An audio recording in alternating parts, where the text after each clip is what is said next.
Araw-araw na mga salita ng Diyos.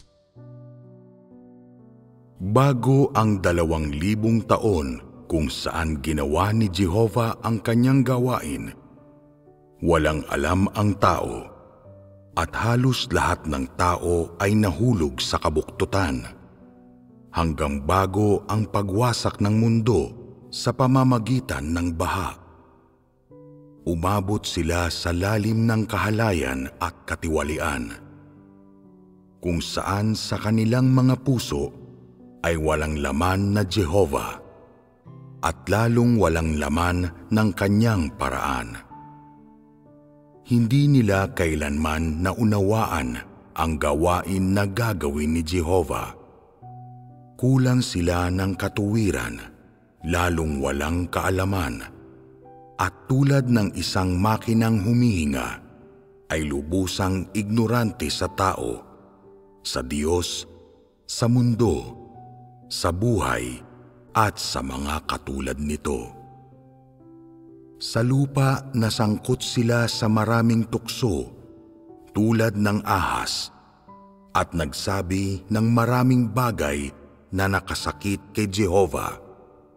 Ngunit dahil sila ay ignorante, hindi sila kinastigo o dinisiplina ni Jehovah.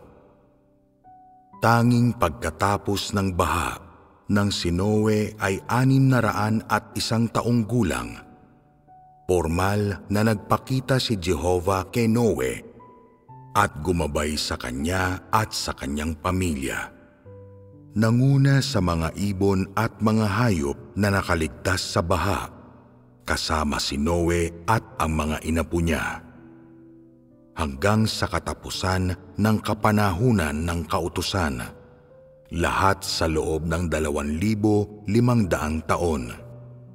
Siya ay gumawa sa Israel.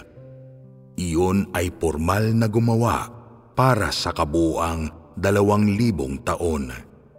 At sabay na gumawa sa Israel at sa labas nito ng 500 taon. Sama-sama ay nakabuo ng 2,500 taon. Sa panahong ito, inatasan niya ang mga Israelita na upang maglingkod kay Jehovah, dapat silang magtayo ng isang templo, magsuot ng mga kasuotang pangsaserdote, at lumakad ng nakayapak sa templo sa madaling araw. Kung hindi, ay madudumihan nila ang templo at padadalhan sila ng apoy mula sa ibabaw ng templo at susunugin sila hanggang mamatay. Ginawa nila ang kanilang mga tungkulin at nagpasakop sa mga plano ni Jehovah.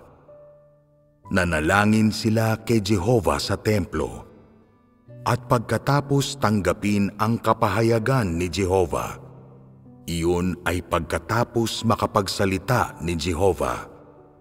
Pinangunahan nila ang napakaraming tao at tinuruan sila na dapat silang magpakita ng pagpitagan kay Jehovah, ang kanilang Diyos. At sinabihan sila ni Jehovah na magtayo ng templo at ng altar.